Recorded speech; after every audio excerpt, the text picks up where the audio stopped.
Pero Panda, Ayun. assuming na matatagalan na walang internet, ano yung work na hahanapin mo bigla or gagawin mo bigla kung wala nang na hindi internet related if you were going to have that decision?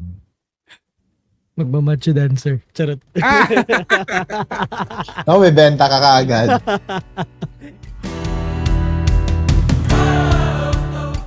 Welcome sa Buhay Buhay Podcast, isang kwentuhan tungkol sa buhay-buhay nating mga Pinoy.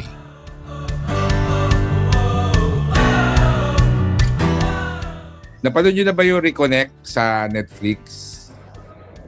Hindi pa, pero may idea ko na yung tinanggalan sila ng mga gadgets. Hindi, parang nagkaroon ng solar flare tapos nagkaroon ng global na nawala ng internet. Oo.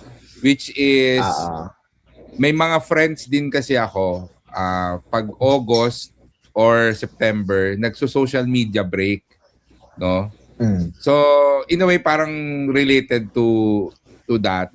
Ano yung effect sa atin if ever mawalan tayo ng internet? No? Or kaya ba natin na mag-survive ng 1 week na walang internet? So, wala lang. Curious question lang. Kasi napag-usapan na natin dati yung social media break, 'di ba? Mukhang kaya naman 'yon.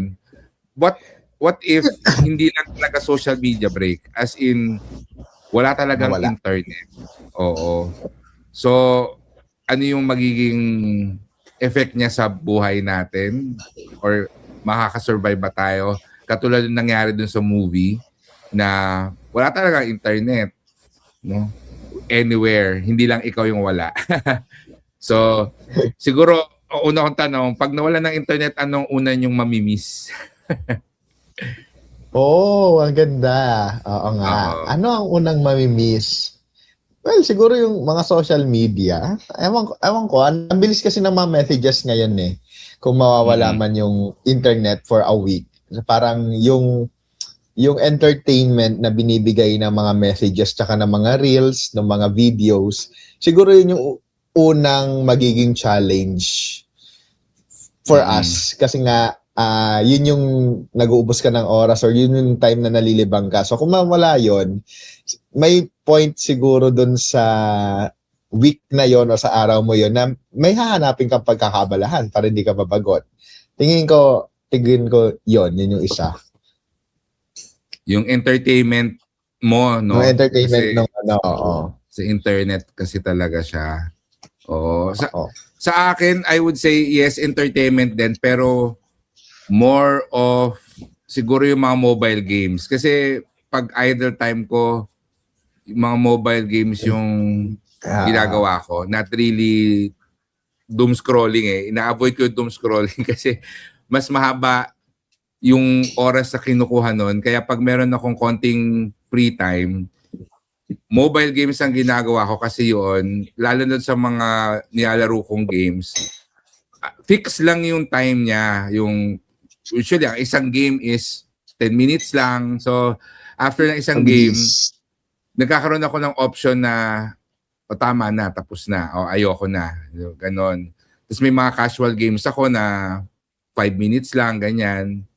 And siguro ang pinaka walang duration na lang is yung Pokemon eh, no, na wala siyang parang time over. Although ang nagiging limit ko sa Pokemon Go, pag naubos ko na lahat ng lumabas na Pokemon sa area ko, wala na akong ibang pwedeng gawin unless na maglalakad ako. Which is kunwari nga,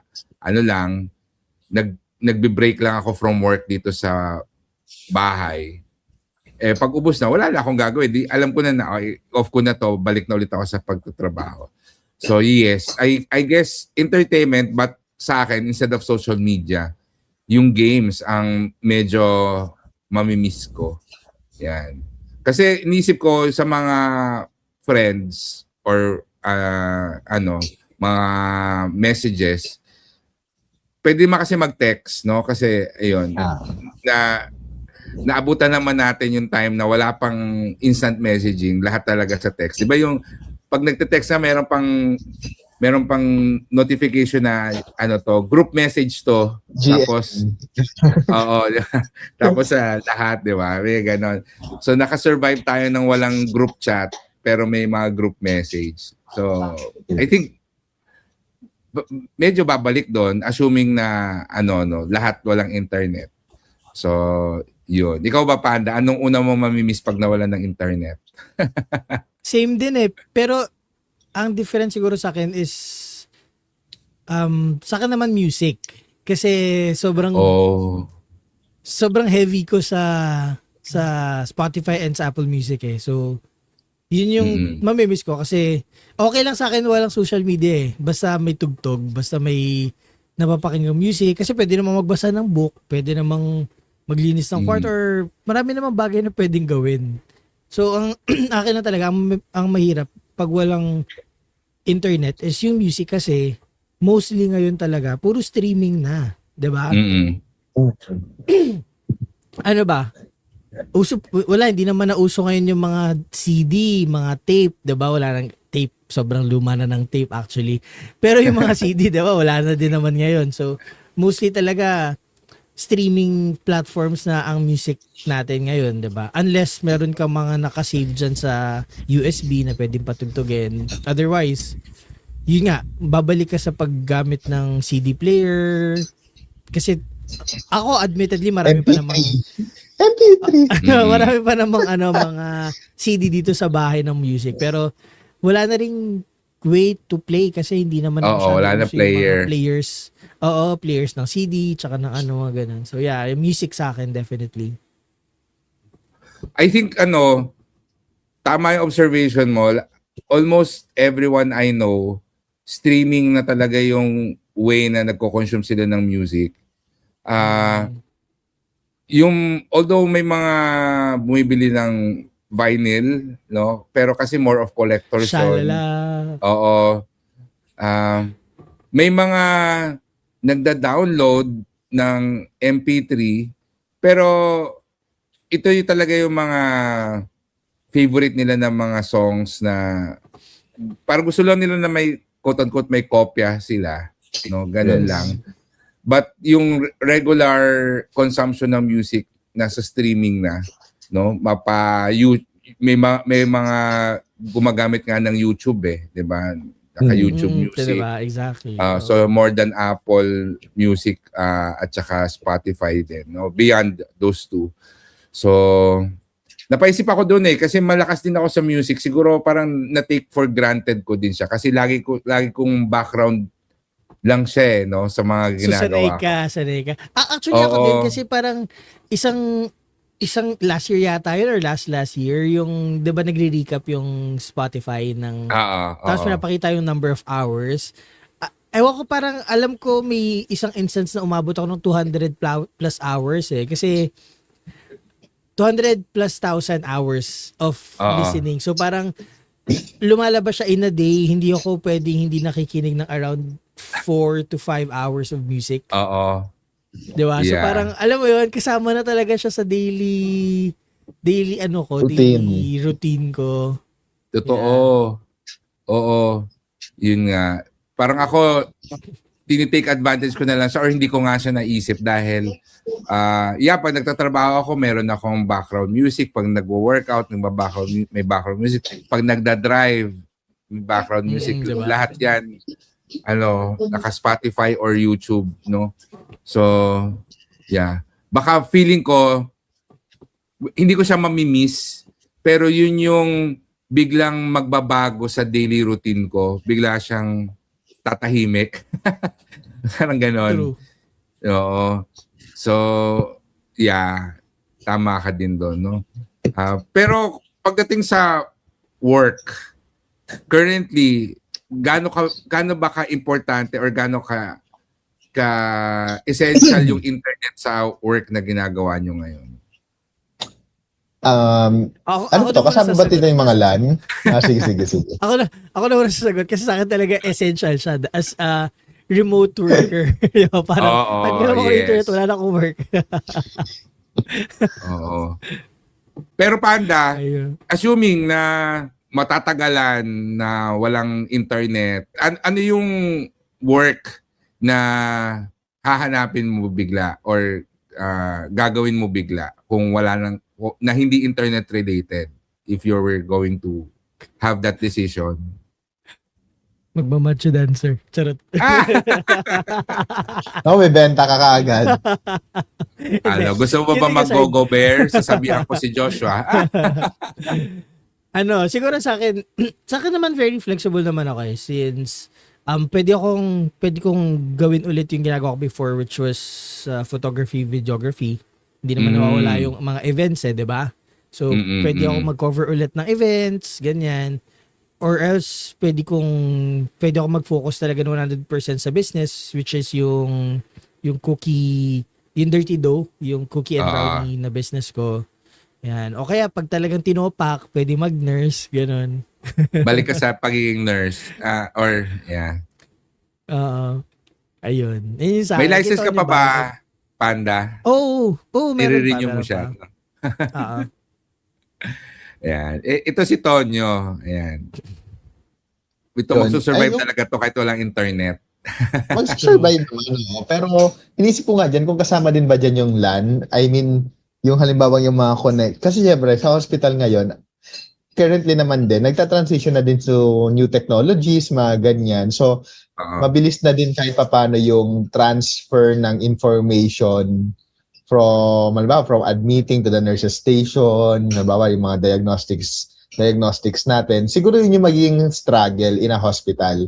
Kasi lahat babalik in a paper base. Parang ganun yung nakikita ko. Kung kasama yung mga LAN kasi alam ko may mga connections din naman din dito. And then there are some machines na nagre-require na din ng internet connection kasi parang from their main source ng kung ano man yung pinagsasendan nilang mga ganyan. Yon. Pero yung service na ibibigay ng isang medical healthcare worker is okay pa din. Nandun pa din siya. Hindi siya basta-basta mawawala kung mawawalan man ng internet.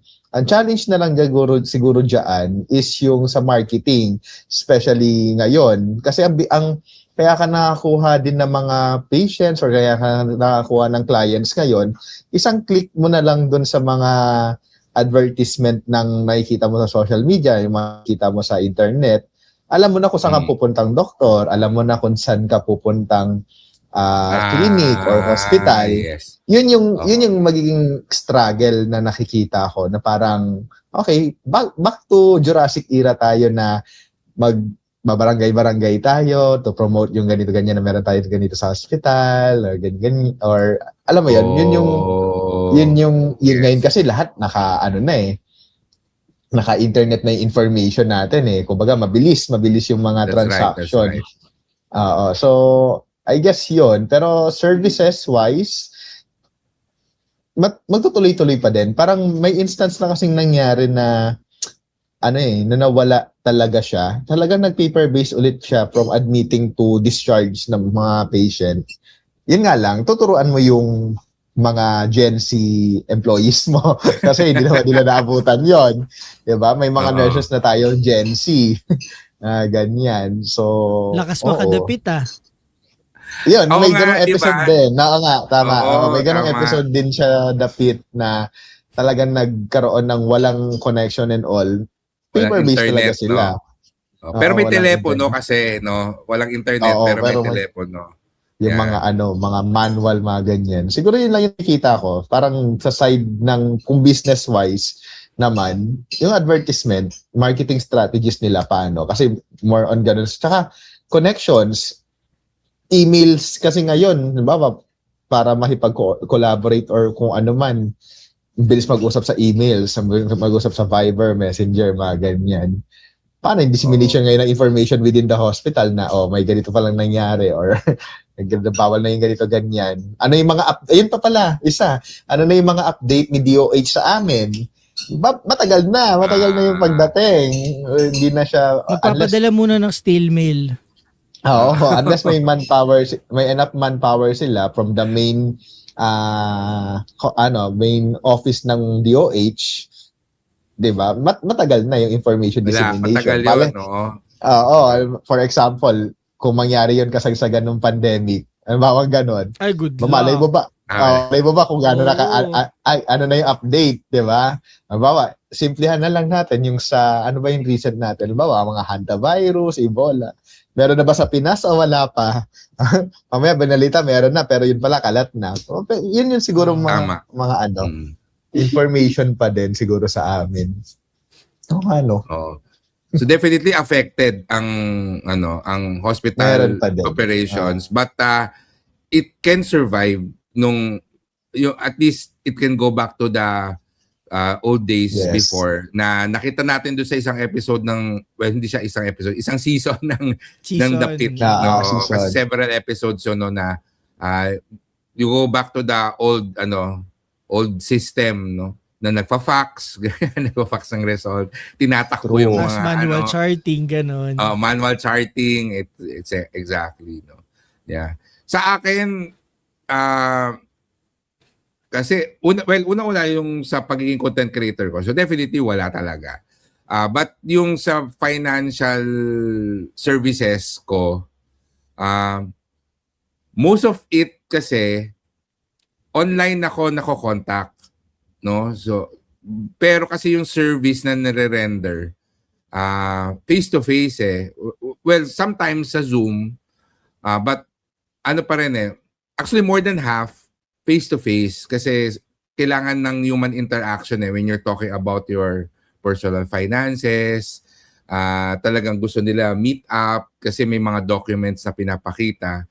So I think I can still do yung financial consultancy ko na work, pero yung marketing, I would say very similar to the hospital.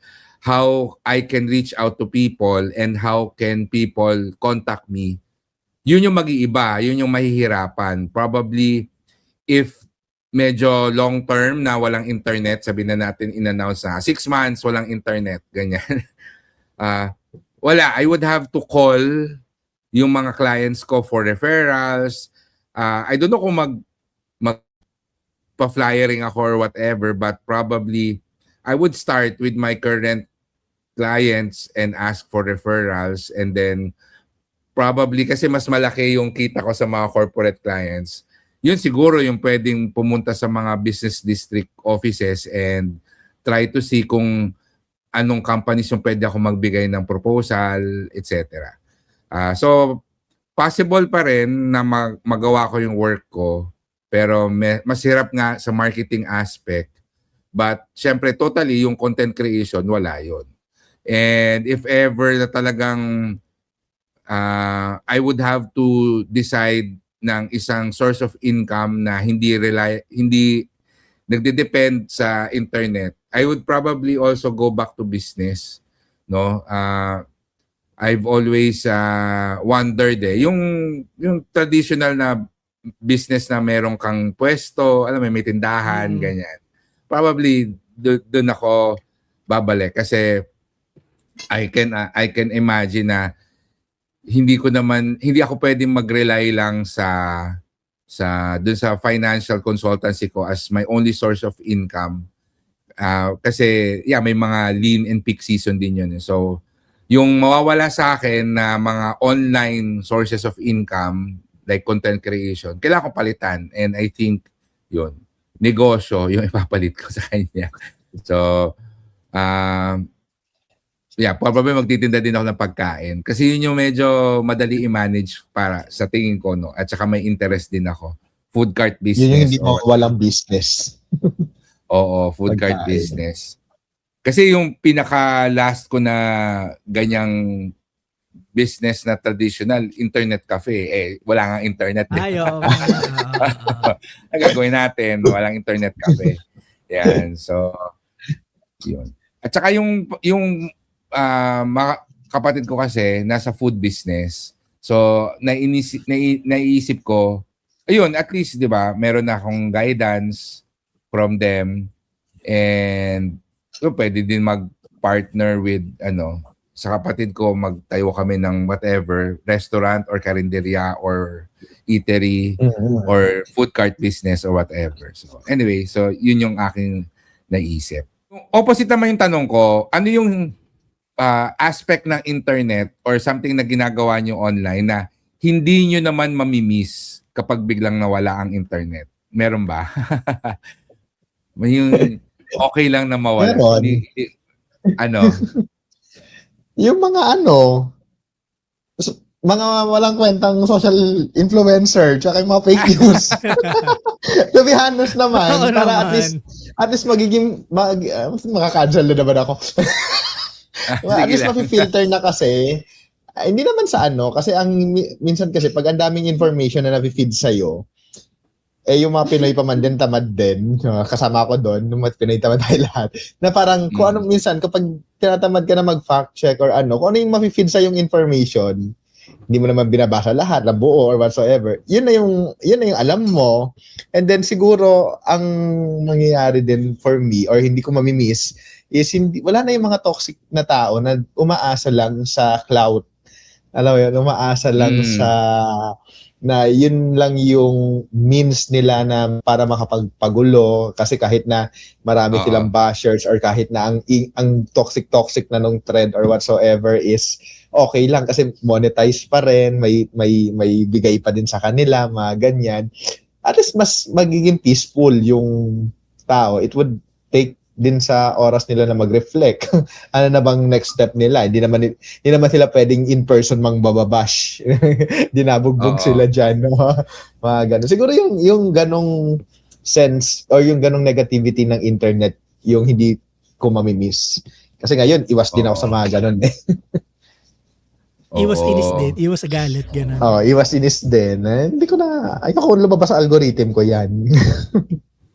Yung online toxicity, no? Naisip ko din yan eh, na gets ko yan eh, kasi sometimes when you're browsing social media, hindi mo maiiwasan yung mga cloud chasers, di ba?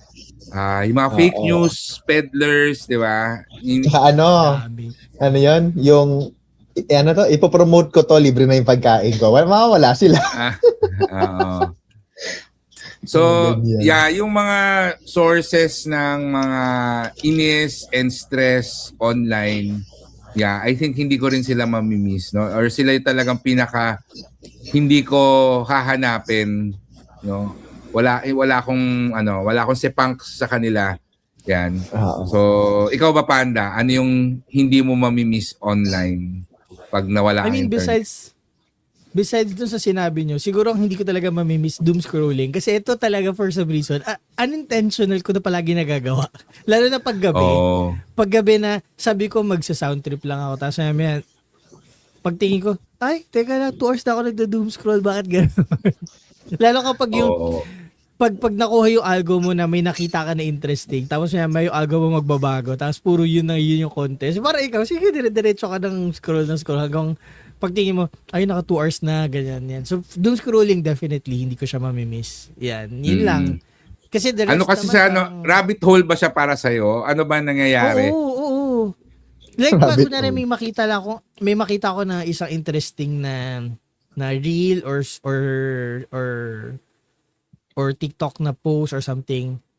Tapos, syempre, mamaya, feeling ko ang gagawin ng algo, magbibigay mo na siya ng ibang content. Tapos kapag pinanood ko ulit yung same content na yun or like same creator, ganyan-ganyan, magsusunod-sunod na. So parang ako minsan, unintentional, parang nag-aano na ako na, teka, ba't ito pa rin pinapanood ko? Bakit hindi pa rin nagbabago? Ganyan. Pero ano naman siya, minsan naman, kahit educational siya, minsan mapapaisip ko na, teka lang, parang nasosobrahan na, yung parang na-overload ka na din, na, teka, post muna, ganyan. Yan. Oo. Pero usually similar content or nangyari na ba sa'yo na may isang topic na interest ka tapos talagang intentional na sinearch mo, nag-research ka.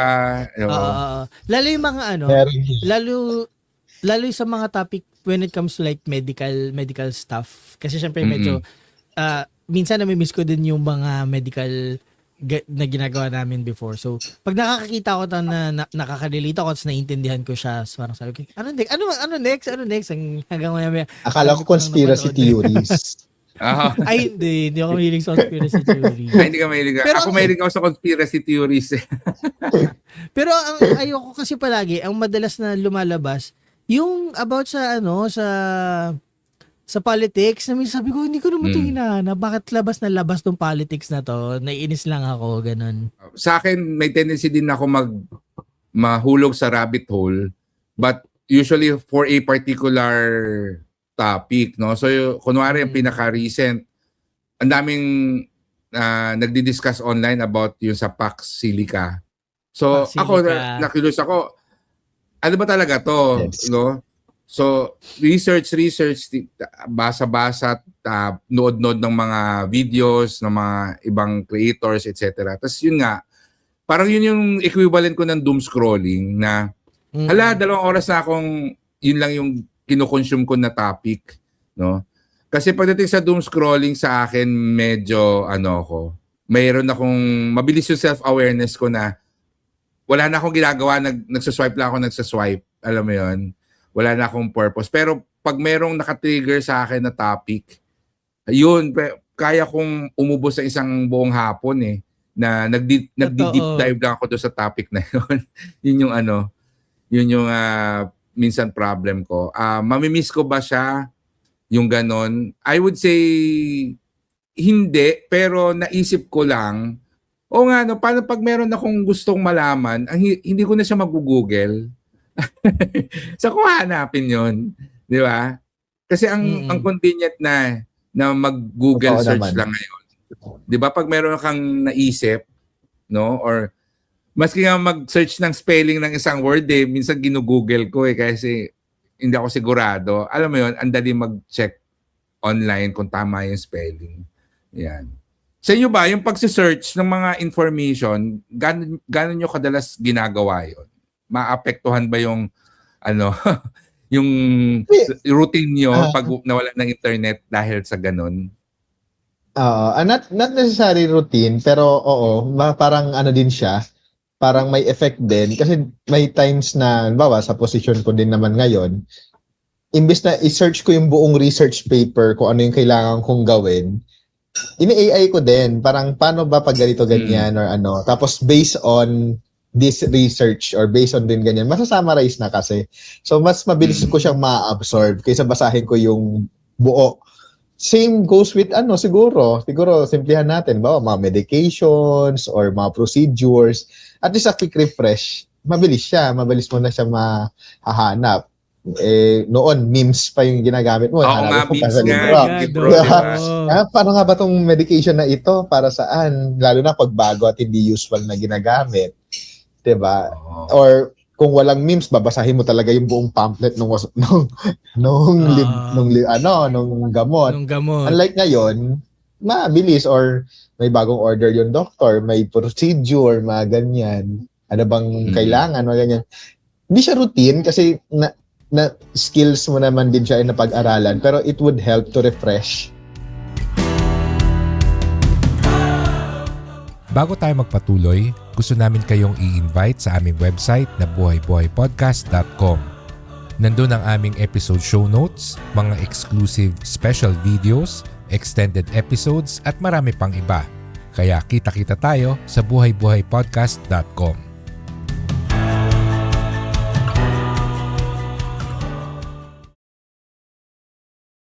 Ikaw, Panda, gaano ka-essential yung search function or yung mga pagiging very accessible ng knowledge because of the internet? Gaano siya ka-essential sa'yo or gaano siya ka-importante? Sa akin, siguro kilala niyo naman ako. So parang ako yung tipo ng tao na kapag may hindi matandaan na alam ko siya, palagi ko sila-search. Or gusto ko or pag may bagay na gusto ko i-clarify, gusto ko agad hanapin. Kasi minsan, nagkakaroon ako nung alam mo yung fixation, na nafe-fixate ako na bakit hindi ko matandaan, ba't hindi ko malaman yung info, ganyan. So ako, hindi naman sa essential, pero I'd like to have it accessible at any time kasi ayoko nung feeling na buong araw kung iisipin yung isang bagay na hindi ko, alam mo na, hindi ko explain, hindi ko paliwanag. And then gusto ko din kasi yung gusto ko rin yung thought na if there's something that I don't know, tapos pinresent mo siya sa akin, tapos hindi ko talaga magets, gusto ko yung ability na I can research it on my own. Kasi mamaya baka kaya hindi ko lang nagigets kasi iba yung way ng pagkaka-explain mo or iba yung presentation mo, ganyan. 'Di ba kasi that happens eh. Minsan may mga tao naman na alam nila yung sinasabi nila pero they cannot express it properly. And then there are things naman na gusto mong maintindihan pero hindi mo magets kasi nga hindi siya na-present sa'yo in a way na logically na ko-comprehend ng utak mo. May ganun ako, marami akong moment na ganun eh. So I'd rather look it up myself, read it, and then see kung talagang nagigets ko or not. Tsaka minsan kasi madalas kasi din ako pagkausap ako, madalas ako mag-thought dump eh. Tapos minsan may mga nasasabi akong mga information na minsan napapaisip din ako, teka lang, tama ba to? Or na-mix up ko siya dun sa ibang information na alam ko. So usually pag ganyan, pag nagda-doubt ako dun sa, pag may doubt ako dun sa nasi-share ko or sinishare sa akin, chine-check ko. Para, alam mo yun, para clear lang yung conversation at wala lang misinformation or disinformation na mangyari. Kasi syempre, ayaw din naman nating magkaroon ng connotation na palaging mali yung sinasabi or palaging misinterpreted yung nasasabi. So, yun. Ganun. Yun sa akin, kaya importante siya. Yung accuracy, yan. To be exact. Naisip ko naman, kunwari, 1 week, di walang internet, tapos bigla nagkaroon na, ano yung una nyong gagawin? Nag-internet. Anong app yung una nyong bubuksan? Yan. Spotify. Spotify. Music talaga ka. No? Music talaga. Ano sa iyo, Tonyo? Yung X. Yung X, no? Yung Twitter. X, no? Twitter. O nga, feeling ko social media din yung una kong bubuksan. Not because curious ako kung anong nangyari sa mga kaibigan ko, but kasi I have mga news outlets, no, na mga pina-follow sa Facebook, sa X. Yun yung reason bakit ko bubuksan yung social media. Kasi titignan ko ano yung sinasabi ng mga tao around the world about that, no, nawalan ng internet, whatever. Yeah. Tapos secondary na nga siguro yung update sa mga kaibigan, but pero sa tingin nyo, dun sa kung mawalan nga ng internet for 1 week kunwari, meron ba siyang positive effect sa inyo? Would there be something na positive na mangyayari sa inyo kung forced kayo na mawalan ng internet for 1 week? Or stress lang talaga lahat yun? Meron bang unexpected benefit? Sa akin, definitely may benefit siya kasi ako admitted naman na minsan nagiging unproductive na ako because of social media. So, syempre, pag wala na siya, pag wala na access dyan, so, alam mo yun, parang ma-force ka to do something na pinuput off mo before. For example, simplihan na lang natin, yung paglilinis ng kwarto or paglilinis ng bahay, 'di ba? Minsan kapag nag-start na tayo maging online or mag-check ng social media or whatnot, sasabihin na lang, ay teka lang, maya mga 5 minutes, hanggang mamaya 5 minutes natin hapon na o kaya gabi na, 'di ba?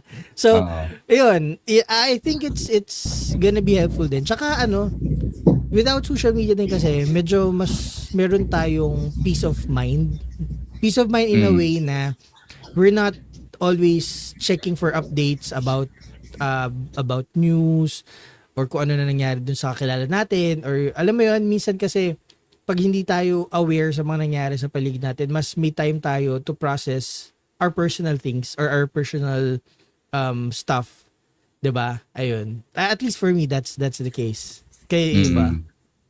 Ikaw, Tony. Well, kaya kong maging unproductive kahit walang social media.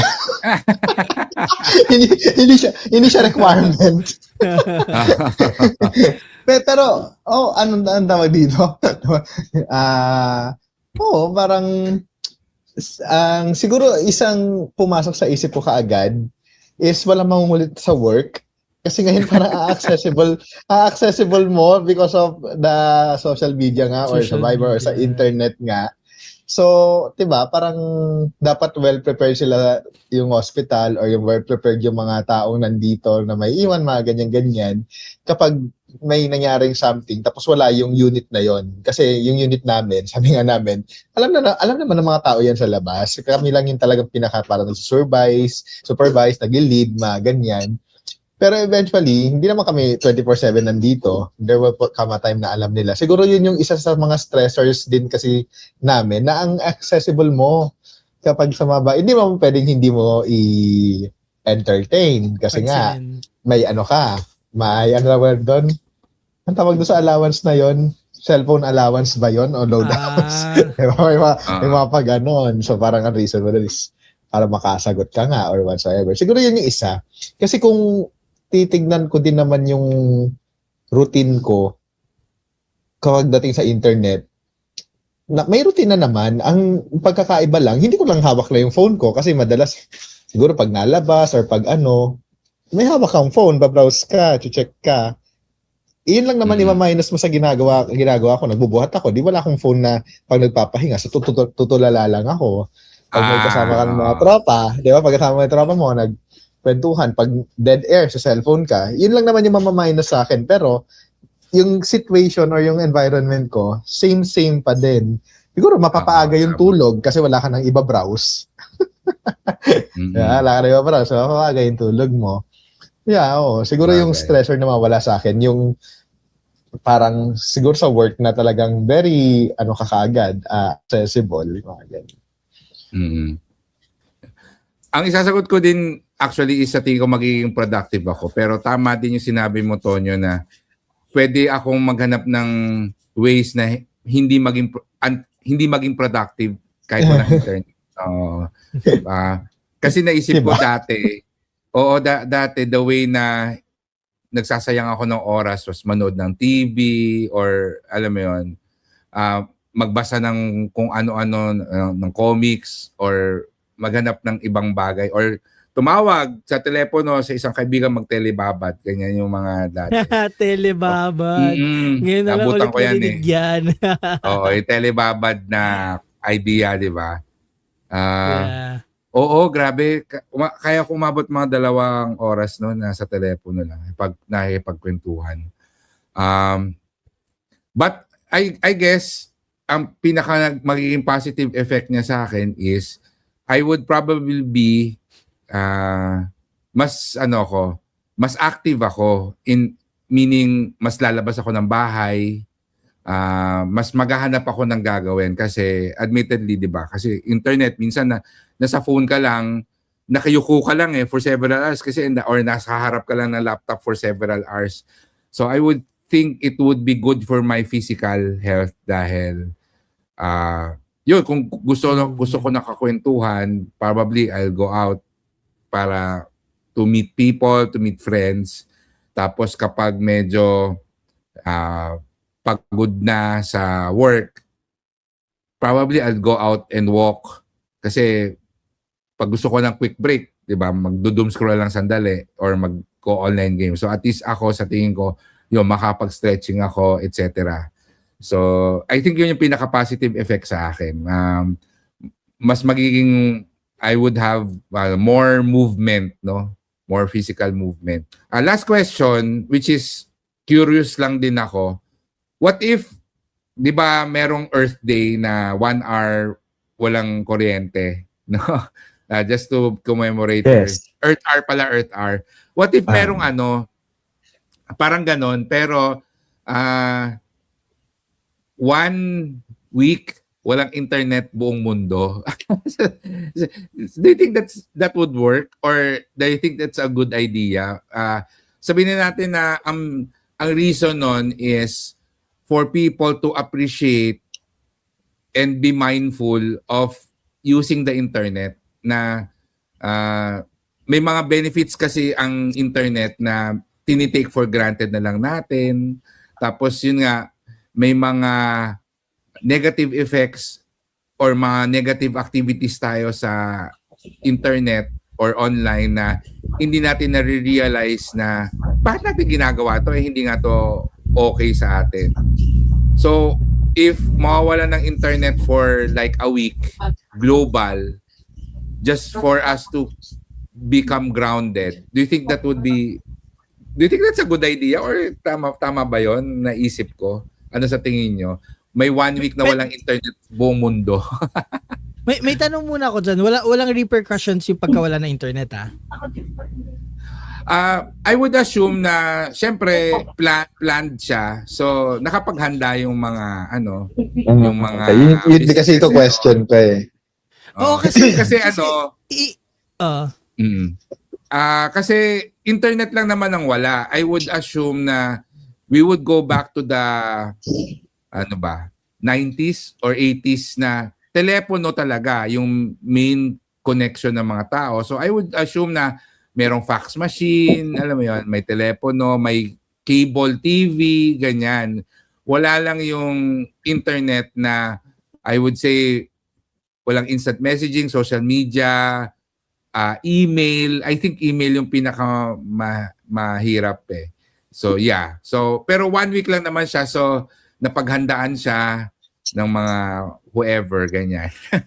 So kayo, sa tingin niyo? Kumbaga siya, planned siya ahead of time na sinabi for this August 1 to 7, mawawalan po ng internet globally. Sabay-sabay po tayo, ganyan-ganyan. 1 week. 1 week. Basta siguro, ano kaya? In a personal level, okay siya. Parang kakayanin mo naman siya in a personal level. Parang walang problema. Tapos planned din naman siya. So may preparation din yung mga tao. Siguro in exception na lang with the current status ngayon na 2026, kung ang main source ng income nila is VA or yung mga email, kasi may access pa din yung mga ganun. Pero kung ibibigay mo siya doon sa, kumbaga yung parang mag-survive pa rin yung economy, mga BPOs natin, mga ganyan-ganyan. Kumbaga parang kung sino lang yung essential na magkaroon. Pero kung halimbawa hindi mo naman siya essential, like mga common people na hindi naman kailangan, no? Tingin ko okay lang. Oo, parang pahinga na din naman nila o natin yon sa mga bagay-bagay. Kung hindi essential sa yung internet with your current status, whether it's sa work or sa kung ano man, na hindi magiging affected ang income mo, ang health mo, or whatsoever. Okay lang yun. 1 week, kaya yun. Pero naisip ko, paano yung mga delivery riders, no? Wala silang source of income kasi wala magpapadeliver ng pagkain or whatever. True dyan, fast food lang. O yun, oo nga, magiging affected din. Kailangan nilang kasi kailangan nilang connect or makipag-partner with mga fast food chains para kung magpapadeliver na lang through phone, sila yung magdi-deliver. So for 1 week, may source of income sila. Pero pa man nagpapadeliver through the phone, parang wala. Bira na. Up na no? Through app or through text na. Or for that duration of 1 week, meron ka lang 1 hour access to internet. Tipirin mo na yan. Bala ka na dyan. Oo. Tingin ko kaya parang naman. Ang extreme ng 1 week no? Oo, siguro. Kung 1 day kaya. But anyway, ikaw Panda, sa tingin mo, 1 week walang internet.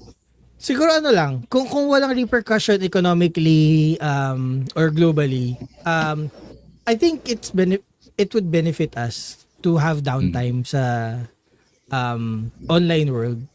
It will give us more chances to connect with people in a more intimate level, like physically. Pwede ka mag-allot ng time to spend with your family members, ganyan, and then pwede kang, you have more time para mag-jogging, mag-walking, kasi mostly, ayun yung nakakalimutan na natin ngayon, yung, well, hindi naman nakakalimutan, pero alam mo yun, mas may chance ka to do it, kasi nga, hindi ka na fixed in front of the screen, ayun. At least for me, that's it. Higher motivation na mag-exercise kasi wala ka namang ibang pwedeng gawin. Yes. I think one thing that I've realized dito sa kwentuhan natin is kung gaano na talaga tayo ka-dependent sa internet, no? Online. Yes. And there are things na sometimes hindi na natin na-appreciate or hindi natin napapansin kasi nandyan lang siya. Yes. Katulad ng streaming music, I realized kung gaano ako ka-dependent sa streaming music na hindi ko siya naisip kanina nung tinanong, di ba, kung ano yung mamimiss ko. So maybe sometimes we have to also sit down and think na ano yung mga natitake advantage natin kasi lagi tayong online. No? Baka mamaya meron tayong nai-ignore sa paligid natin or may mga activities tayo na ini-enjoy dati pero hindi na natin ginagawa ngayon dahil online na lang tayo parate. So, Yes. I think healthy dapat yung balance, no? Yung both time spent online and offline. There should be a balance because at the end of the day, we still live in the real world, no? Yes. Yung virtual world natin, it's just there. And yeah, sometimes we have to be more intentional with the things we do. So, ayun ang ating episode. So, I hope it was interesting for our listeners and viewers. So, hanggang sa susunod ulit natin na episode. Maraming salamat, Tonyo and Panda. Right? Bye-bye. Thank you. Thank you.